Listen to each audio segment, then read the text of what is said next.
Selam arkadaşlar. Bugün sizlere serbest stil yüzmede kol tekniği hakkında bilgi vermek istiyorum. Daha doğrusu kulaç atarak yüzme öğrenmek isteyen kişiler çok basit düzeyde neler yapmalılardır. Yüzmede kol tekniği kullanırken birçok teknik var. Yakalama kol tekniği, kovalama kol tekniği, yarı yakalama kol tekniği gibi birçok teknik var. Fakat yüzme hakkında hiçbir şey bilmeyenler ve yüzme öğrenmeye yeni başlamak isteyen kişiler için çok basit düzeyde sizlere kulaç atarak yüzme nasıl yapılır bunu anlatmak istiyorum. Nereden başlamalıyız? Yüzme öğrenmeye nereden başlamalıyız? Kulaç tekniklerinin en basitinden anlatacağım. Bugün serbest stil yüzmede yakalama kol tekniği var. Bunu yaptığınız zaman en azından köpekleme yüzmeden ya da tarzanca yüzmeden kurtulmuş olursunuz diye tahmin ediyorum. Şimdi yakalama kol tekniğinde iki tane kolum üst üste geliyor. Kulacımı attım. Beklettim. Kulacımı çektim. Beklettim.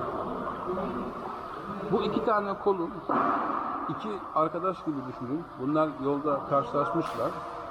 Hemen birbirinden ayrılmıyorlar. Biraz dedikodu yapıyorlar. Geçmişten konuşuyorlar. Daha sonra bir tanesi diyor benim acele işim var diyor. Ve ayrılıyor yanından.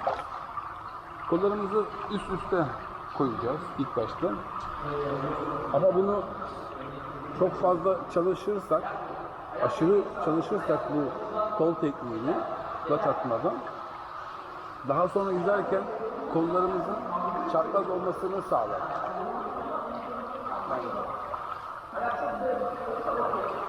Kulaç atarken, kulaç atıp yüzerken kulaçlarınız çapraz bir şekilde atılmış olur ki biz bunu asla istemeyiz. Baştan söylüyorum, köpekleme yüzen, tarzanca yüzen kişiler sıfırdan kulaç atarak yüzme öğrenmek istiyorlarsa bu kol tekniğini kullanabilirler. Hatta ilk başta iki kulaç bir nefes yüzmeyi size şimdi suyun içinde göstereyim.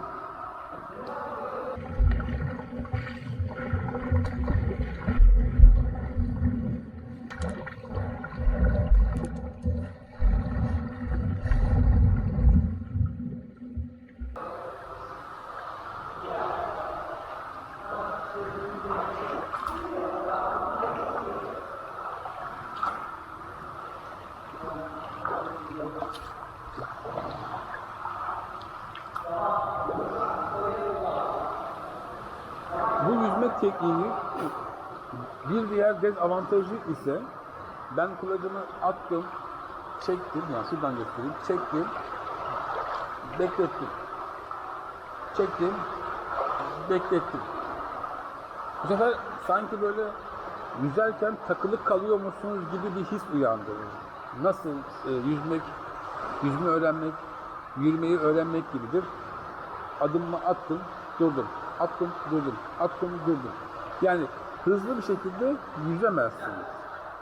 Ama yüzme öğrenmeye yeni başlayan benim gibi yetişkin adaylar, yetişkinler, 35 yaş üstü kişiler en azından bu şekilde başlayabilirler. Amacınız hızlı yüzmek değilse bu kol tekniğini kullanabilirsiniz. Şimdi o yavaş yüzme olayını, yani nasıl bir sorunla karşı karşıya kaldım ilk başta. Aslında sorun değil, bu bir adımdır.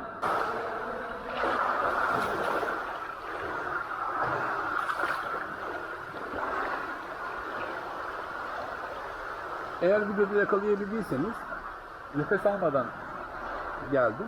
Bir göstereyim diye. Kulacımı atıyorum, durdum. Orada bir hızlanıyorum. Stop yapmış gibi hissedebilirsiniz kendinizi. Bu gayet normal bir durum. Burada endişe edecek bir durum yok. Ama özellikle belirtmek isterim ki bunu çok fazla çalışmayalım. Daha sonra bu adımı şuna geçirebiliriz. Yine yakalama kol tekniği tarzında iki tane kolumuz biraz omuz genişliğinde olur. Ne yaparım? Kulacımı çekerim. Hop. Bekletirim. Dengemi bulurum. Hop. Öbürünü atar. Kulaç atarken serbest yüzde kulaç atarken nefes nasıl alınır? İki kulaç bir nefes yüzmeyi anlattığım için Şöyle yapabiliriz. Sağ kulacımı attım. Hop. Sol kulacımı atarken, çekerken kafamı yan çevirip nefesini alırım. Tekrar kafamı suyun içine sokarım. Bunu göstereyim şimdi sizlere.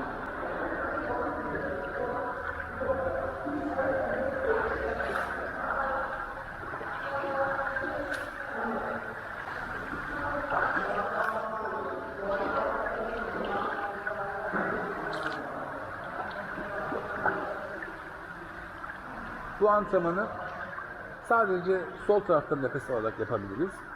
Daha sonra sadece sağ taraftan nefes alarak yapabiliriz. Gösterelim.